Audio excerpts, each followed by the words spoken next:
She's not what you'd expect. She's tough and feisty, but gentle and tender. She makes millions and gives millions to the poor. She cries, she laughs, she teaches, she comforts. This is the Dani Johnson Show. Hi, I'm Dani Johnson. Welcome to the Dani Johnson Show. Have you noticed that our culture has become more intolerant as time seems to have gone by? I mean, seriously, like the level of judgment and the level of hate that has risen up inside of our culture is quite shocking to me. To me, it seems like a sign of major immaturity. What should we do about it? In fact, I have a question for you. Are you one who is open to other people with other points of view? Are you somebody that is totally intolerant? What do you do when you do not agree with somebody else's point of view? What do you do when you don't agree with the way somebody dresses or the color of their skin or their political point of view, their financial status? How do you respond to that? How do you respond even to family members that you do not agree politically with each other? Or you don't agree even on how to spend money or raising your children? Or one of you is for alcohol, one of you is completely against it. How do you deal with that kind of conflict when you are engaging with other people that maybe don't possess the same exact mindset that you do? Or are you one of those people that you just have decided, I'm just going to hang out with everyone who thinks like me? You know, there are people who actually do that. There are people that they purposely surround themselves with people who think the same way they think. Well, let me tell you, friend, that could be a huge problem. Why? Well, birds of a feather flock together, right? Come on, your grandmother told you that. Birds of a feather flock together. So what, Dani? What does that matter? Well, it does matter. Do the people you've surrounded yourself with have the life that you want? Do they have the level of happiness, fulfillment, and satisfaction that you want? If you want financial freedom, do those that you have flocked with, do they have financial freedom? Are you living the same way they are financially? Are you living the same way they are in the work life? What about their marriage? What's the quality of their marriage? Is it passionate, harmonious, and hot? Or is it boring or average? What about their kids? Are their kids the kind of kids that you want? With the kind of same attitudes that you want? Friend, I learned a really long time ago. You see, I was a homeless woman 21 years ago, and prior to that, I was a kid who grew up in a really violently abusive home. I grew up in a godless home. I grew up in a place where I was molested weekly, sometimes daily. I grew up in a place where drugs were a higher priority than myself and my sisters. I grew up feeling completely insignificant. I grew up knowing I was a failure, that I was stupid and I could do nothing right. I was surrounded in this environment that was toxic. And when I started off in life, guess what I began to do? Hang out with people just like the ones I had grown up with. Until this one day where I said, no more. I don't want anything to do with where I came from. And I found a totally different group of people to surround myself with. And they began to help form my mind, to think differently about people, to think differently about myself, to think differently about money, about life, about business, about marriage, about the possibilities of who I could be and where I could go in life. I'm so grateful for flocking with some different birds, especially at 19 years old. In fact, I honestly don't even think I'd be alive today had I did not meet this group of people and I had not attended these training seminars that really challenged the way I thought about everything, that really challenged me about how I lived and really exposed to me the thoughts that were in my head. You know, so oftentimes we have things that are going through our head and we don't even think about it. I was the most prejudiced person back then. I was that person who, if you did not fit basically even if you did fit my mold, I was jealous of you. I hated you and I didn't trust you. So if you had different color skin, I didn't trust you either. And if you were a guy, I didn't trust you. If you were a woman, I didn't trust you. I literally hated everybody. And it took a multimillionaire to challenge me with that mindset. I was just one person sitting in a crowd with a whole bunch of other people. And literally, this is what he said. You will not succeed if you don't learn to love people. And I'm like, oh, forget it. Forget about it. There's no way. I mean, I'm done. I'm a failure. There's no way. I hate people. Well, people who hate people are people who are intolerant of others. And I'm seeing a whole lot of this kind of hatred that's happening. Friend, I'm going to tell you that if you want to succeed, you cannot be intolerant. You cannot be closed-minded. If you want to win this year and win big, as we've been talking about all year round, playing to win, and I'm telling you, if you're going to win big. It is impossible to win if you are intolerant, closed-minded, judgmental, and prejudiced. It's impossible. You cannot. You want to succeed big, and win for the long haul, then you've got to perhaps change a few things in the way that you think. So we've asked this question out to our audience. How do you respond when someone thinks differently than you, looks differently from you, acts differently from you? What is your response? We've had a few people that have the courage to call in and to share that with us. We're first going to Jen in California. Jen, welcome to the Dani Johnson Show. Hi, Dani. Thank you so much for having me. Yes. And honestly, the first thing that I thought of was, well, you know what? I used to be very intolerant of other people's opinions. Tell me about that. How were you intolerant of other? How did that look? Like, how did that sound? I just didn't deal with them. I would not hang out with them. I would go to a different group, or I would just be a loner. And then I was fortunate to meet somebody who basically shattered my ego and said, you know what, if you're not going to learn from other people, you're never going to be successful in life. Yep. And so that kind of opened my mind. And over the past 15 years of dealing with personal development and growth, Yep. I'm like, well, you know what, I should actually listen to their side of the story and see before I make a judgment call and if I need to hang out with them or not. Yep. But who am I to judge them if what they're doing works for them and they're happy? I have no place in that to judge them. That's right. That's right. And perhaps they have something that you wished you had. Absolutely. Yep. So, and learning from them and surrounding myself with people who actually have what I want and are cheering me on, they're encouraging me, they're, you know, making my dreams bigger and bigger all the time. Isn't that like, wild? You're going for small stuff, Jen. Like, come on, we could do better than that. Let's do this. Wow. And so they keep doing this year after year. And I'm like, wow, who would have known that I would have traveled the world? I would have owned the cars that I had. I would live in the most amazing places that I have. And just the group of friends that I get to surround myself with every day. It's unbelievable what my life looks like today versus back then. So do you feel that your lack of success back then, like intolerant, like you couldn't listen to anybody else's opinion, and if they weren't like you couldn't hear them. Do you feel that is why you were not successful? Yes, absolutely. Isn't that wild? I also came from a very broken family, a broken home, and I was told, you're stupid, don't bother, why try, you're an idiot. So what you were saying about your story is very, I can relate. Mm-hmm. And seeing your success also encourages me to, okay, be open-minded to things, listen and see, try it. And if it doesn't work out for you, okay, that's all right. Move on. Mm-hmm. Because we're all going to have failures in our life, and we have to guess sometimes. We have to try new things. We've got to take those risks. And it's amazing how much actually from traveling the world, how much I've learned from other cultures and other mindsets that just like ping me in my own mindset. And it's challenging, like, oh, whoa, you know, because you find these, if you will, I call them tracks. I don't know why I call them tracks, but they're like tracks in your head. It's kind of like train tracks is how I see it. And so it's like these train tracks of beliefs. They're these train tracks that take you to a place that you don't even really want to go to. You know what I'm saying? Like, wait a second, why do I think like that? Why do I believe that? What is that really serving me to believe that? And where did that come from? You know, and when I look back on my life, I look at all of these, if you will, campaigns that have been in my head. All of these, especially from church, Jen, especially from church.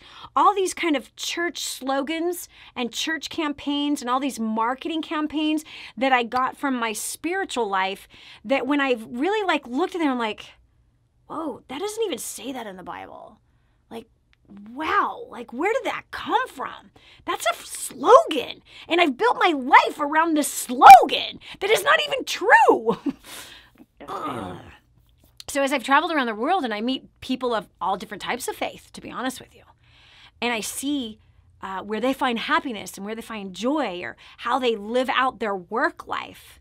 Even this, Jen, traveling to the poorest of poor places, like India, like Nicaragua, like Haiti, the poorest nation in the Western Hemisphere. Okay. We're talking India, like a billion people, 1.2 billion people, most of which is insanely poor. And seeing that, wow, they've got joy on their face, laughter in their voice. Yes, some of them are hurting, but it's just like here. We have some that are hurting and some that are joyful. But that, whoa, stuff doesn't make you happy. Right. You know, like, I've learned actually, Jen, more from the poor than I have from any educated, any successful person. I've learned more from the poor. I've had more like heart checks. I've gained more wisdom from them. I've been more inspired than any seminar I've ever been to, than any book I've ever read by some smart millionaire. Like, forget about it. Nothing compares to the personal development I've had than from spending time with the extreme poor. I've learned more from them than anybody, which is like crazy, isn't it? Wouldn't we have like judgment against the poor? Like, what are you, lazy? Like, what's wrong with you? Well, you're dumb. How come you didn't, you know what I mean? That's our tendency when we cross over status walls, right? Of you who've become very successful. And then we look at, you know, the guy that's homeless, like there's even something we can learn from him. It's really powerful. Jen, thanks so much for sharing. I'm happy to hear that you walked away from your past. You walked away, girlfriend, from hearing those things that you're stupid, that you'll never amount to anything, you can't do anything right. Why even try? Like, oh, that's a painful one. Heard that one. I'm so proud of you that you found personal development 15 years ago, and because of that, you've put that into practice. You're reprogramming, you're retracking your brain, and those new tracks have brought fulfillment and great relationships and success and money and status and all of that stuff. Really, really proud of you that you didn't remain closed-minded. I think it's really, really awesome. Okay, we've got Michael from San Diego. Michael, what about you? What happens when you are around people that you don't agree with? What is your response? So for me, it's very much of a case-by-case basis, and it depends who they are, their relationship to me, and also what they're saying. Because you're right what you said in the introduction, that this is a time where people on every side are more polarized than probably ever before in our recent history. Mm-hmm. But sometimes there are some things, I'll give you an example in a second, that are so evil that hopefully everyone can agree not to tolerate them. Right. But I'll give you first an example of a time when someone disagrees, but I can get along with them. So I am the only Christian in my family. Mm-hmm. I was raised in a family of Jewish atheists, essentially, which they all still are. They all voted for an opposite candidate to who I voted for. So there's, as you can imagine, every topic under the sun is basically banned at family gatherings because that's how we can get along with each other. Jeez. And focus on the holiday or the meal or whatever we're there for. Mm-hmm. So if someone's your family and you disagree on something, I think it's important to put the family aspect of it first before the opinion thing. Yeah. But and this is kind of a dark topic, but I saw just on Facebook this morning when I was talking to your person in the chat box, actually, this was on my news feed, there was some TED Talk where now they're trying to say that pedophilia is just another sexual orientation that's perfectly normal. Whoa. And that's something that I know. This was a TED Talk this morning. So that's something that, I'm going to be intolerant about that. I'm not going to have someone like that in my life, either the people who believe it or the people who are pushing it or putting these people on stage to try and act like this is a normal, okay thing, because that's just evil. So like my parents can all vote for Hillary and I can disagree with that, but I'm not going to say you are objectively evil human being. Right. But then this thing I saw this morning, I mean, how could you possibly tolerate that? You know what I mean? Yeah. Wow, man. Okay, now I'm really proud of you that you have the maturity to pick your battles, if you will, with your family. And I got to tell you, for the longest time, especially when I was like first trying to learn how to become successful, Michael, and I was like so guarded against, negativity, and I was so guarded against anyone's opinion that I couldn't that I couldn't handle, honestly. It was really about opinions that I couldn't handle, especially opinions about me. Like, oh gosh, like that was like the quickest way to put me into a depression. Hide in a corner, cover my head with some covers, and eat some popcorn or starve myself or throw up or something. Like, it was just a really bad thing. I was so weak emotionally and mentally and spiritually. And so I'm proud of you that you have found a balance, if you will, with your family, and that family is more important than the opinion, right? And loving and honoring them. And the fact is, you guys, Sure. they serve the same God you do. They just don't realize it. That's in all reality. I mean, they're of the seed of Abraham. Psh, hello. The promise and the promises of Abraham is still in their very bloodline. It's still on their life, regardless if they want to recognize him or not. So anyway, so on that note, so as far as going into the TED Talk thing, like my initial thing is like, yeah, like that is like intolerable, right? But I have to tell you this. I do not tolerate that. Hello, I was molested as a child, okay, by my stepfather, okay? Hello. So like I have a personal wound with pedophilia. I get that. And I think that if you and I were face-to-face with somebody that has, and by the way, I've been face-to-face with others who have done that to children. And as a believer in the Messiah, I am always faced with my righteous indignation that I hope is righteous against what is evil, and the love of Yeshua.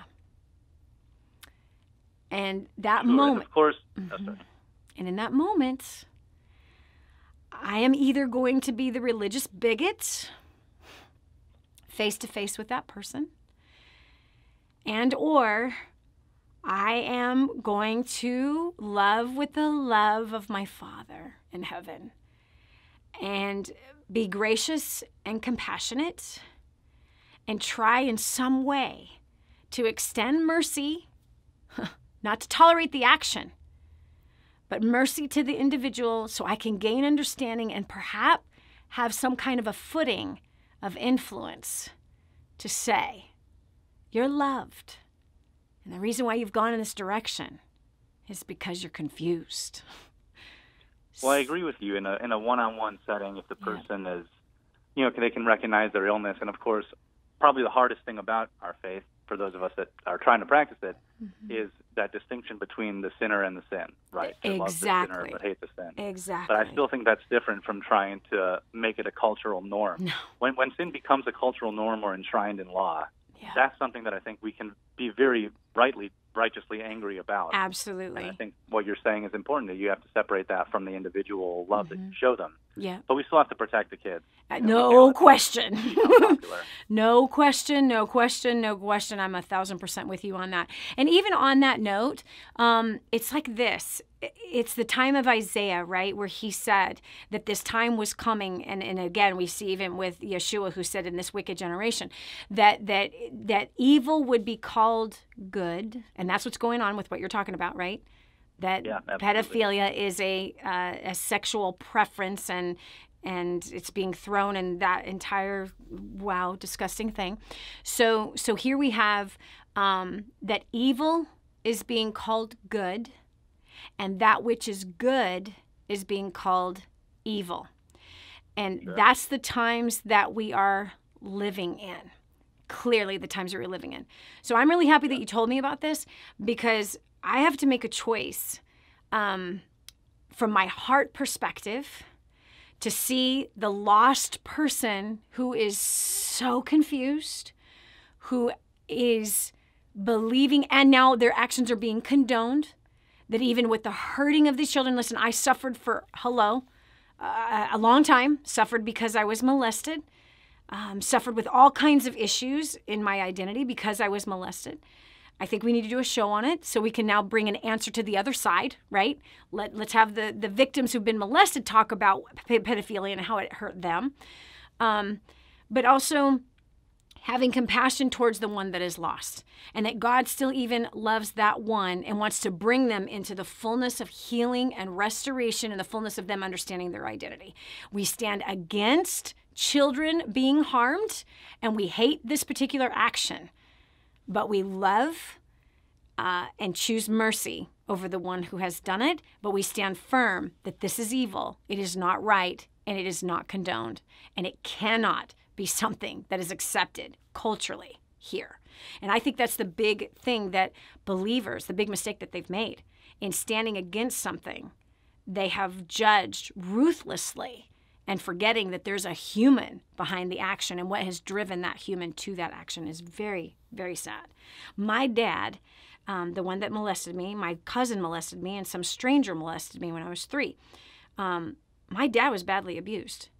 And I know that his sister, who was handicapped, she had palsy, she was molested. And my dad would hear that, and he hated his father for it. And in that hatred of his father for molesting his handicapped older sister, what did my dad end up doing with me? So it's out of the judgment, and you know what the Bible says, that judge not lest you become what you judge. That's where we have to be careful with our own heart. You know what I mean? Stand against the evil. Yeah. Love and bring compassion to that person who is suffering. And at the same time, most importantly, guard our hearts against judgment, because we will become what we judge. We will become what we judge. We will become what we judge. Just as we can judge the atheist family members that we have. We can judge the addicts that are in our family. You know what I'm saying? And we will become what they are. That's a law in the Bible, that he wrote that law. And none of us have the right to judge. We can stand against evil. We need to love the one who is lost and confused. And of course... Well, I guess the silver lining on all this, then, is plenty of opportunities coming up in the near future to practice mercy and love. Amen. Gosh, Michael, that brings tears to my eyes. Michael, that's dead on. That's absolutely dead on, because you and I both know that the church and the way that she responds and judges has caused more people to walk away. That's the truth. Yeah, it's a tricky situation. It really is tricky. It really is tricky. So I'm with you that I stand against evil. Oh God, do I stand against evil? But I also stand against my judgmental heart, that I do not want to be that person. And I want to be a safe place for that pedophile to come to say, I need help. I need help. I need help. I don't know why this urge is happening to me. I don't know why this is going on, but I need help. And I've seen that happen. There has been many people that struggle with all kinds of things who have come to us, and we've been able to point them in the right direction for them to have freedom. And I know that's the heart of God. That right there is the heart of God. Michael, thank you so much for being one that stands against evil, and one who has used wisdom on how to deal with your family who has totally different religious beliefs than you do. I admire you and I respect you greatly. And I also admire the wisdom that you carry between the sin and the sinner. I think that's so incredibly valuable, and as well as seeing the silver lining that there's lots of opportunity moving forward to show mercy and grace. And my hope is that we will have people who are suffering or living in this pedophilia lifestyle, that even when they hear that TED Talk, they're going to have something in their spirit go, this is just not right. This is just not right. I suffer from so much guilt and pain because of this, and that they reach out to get help. I know how much guilt my dad suffered from, my stepfather. I know how much guilt. How do I know? He's a drug addict. He couldn't handle his emotions. He couldn't handle the guilt and the shame that he carried every single day because of what he had done to my mother, what he had done to me, what he had done to my sisters. He couldn't live with it. He died as a drug addict. And in my opinion, at a very young age. 65 is too young to die. And so that torment that he lived with, even after I forgave him, even after I told him I forgave him, that torment that he lived with, that he suffered from, caused him to do every kind of drug you can imagine under the sun. And so his sin found him out. His sin found him out. And so that broke my heart to see the suffering that was in him. And again, he was my abuser. So anyway, I just pray that all of us can have the maturity to love the humans and to help be a safe place to lead them into freedom. Lead them into freedom. Lead them to our Father, so that the tormentor cannot continue to torment any longer. So anyway, friend, I want to close with this. I want to talk to you about this. This is really interesting because here's some common traits of intolerant people. According to exploringyourmind.com. I think this is really important for all of us because I think we all need a mind check, a mouth check, and a heart check, a gut check now and again. So intolerant people, they need to correct, dominate, and always impose their point of view. which, by the way, is manipulation. That right there is manipulation. I'm going to say it again. They have the need to correct, dominate, and always impose their point of view. Number 2, an intolerant person will have a hard time accepting someone else's success, which means they're very insecure. Intolerance is a sign of insecurity because that person will always be on a different level, and as a result, their level is wrong. So an intolerant person doesn't like it when they see people succeed. They don't like it. They're intimidated by it. They're intimidated even if someone's on the same level. So an intolerant person needs to one-up somebody else. And by the way, that's a sign of insecurity. And by the way, that doesn't lead to success. That leads to failure. That leads to failure in personal relationships. That leads to failure in work relationships. And then here's the funny thing. The intolerant person in the workplace says, man, for some reason, I just can't seem to get a raise. It's time to look in the mirror, friend, and see why. If you are intolerant of others that are around you, that's why you're never going to move into a management role. And if you're in a management role, you're not going to be able to move to an executive level if you're intolerant of other people. If you study successful people, you're going to find that they are very tolerant. They're very understanding. They like to learn from other people's points of view.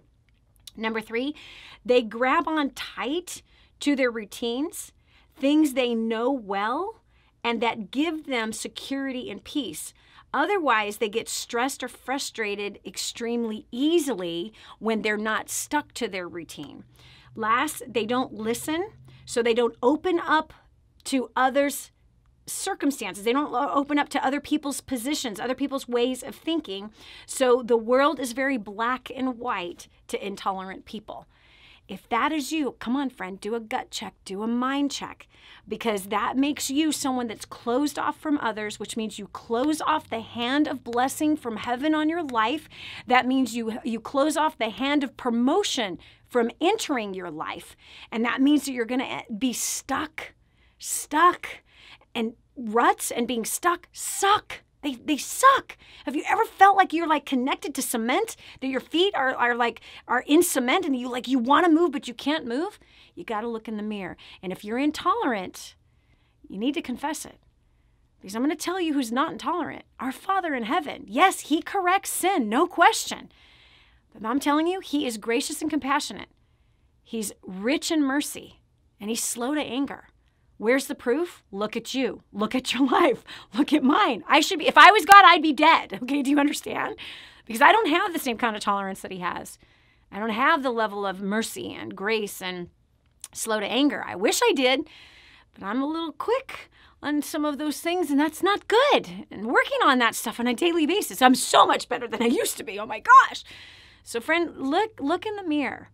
Because we want to be a conduit, a safe place for people to come to. We don't want to condone evil, but we want to be showers of mercy and a safe place where people can come that they can change their lives. And we've worked hard on that. And I believe that largely we've become that. We got lots of intolerant people against us, I'll tell you that right now. And if you think I'm a liberal, I'm not. I'm a nothing. And when it comes to politics, don't even try to put me in a box with that, because I'm not in any box. There's lots I disagree with every single party, and I think it's all about division. But my point is this. I choose love. I choose love. And it's not always easy to choose. I choose love, and I choose to guard my heart from judgment, because judgment has gotten me in lots of trouble in my life. And if you want less trouble in your life, you want to learn to gain understanding, and you want to learn to walk in the way of our true Father in heaven. And that's with patience and understanding. And I believe that we can stand against evil without judgment. We can stand against evil in love, in doing the right thing. There's no question about that we can do that, and the Bible shows us exactly how to do that. All right, that's it for me today. Thank you so much for joining us. If you want more content like this, all you got to do is go to the website, DaniJohnson.com. It's right there. Every single day, a brand new show is posting right there. It's on television as well as radio, but you can get it right there for free right on our website, and I encourage you to do that. And please leave us a comment. Let us know. Let us know how you've enjoyed the program. Let us know if you want more of this kind of content, insight, or whatever. If you've got any questions, you can go ahead and email us, or you can come over to our Facebook page, Dani Johnson Live. That's the same on Instagram and Twitter, as well as YouTube. So thanks so much for joining us today. Have a great one. Bye.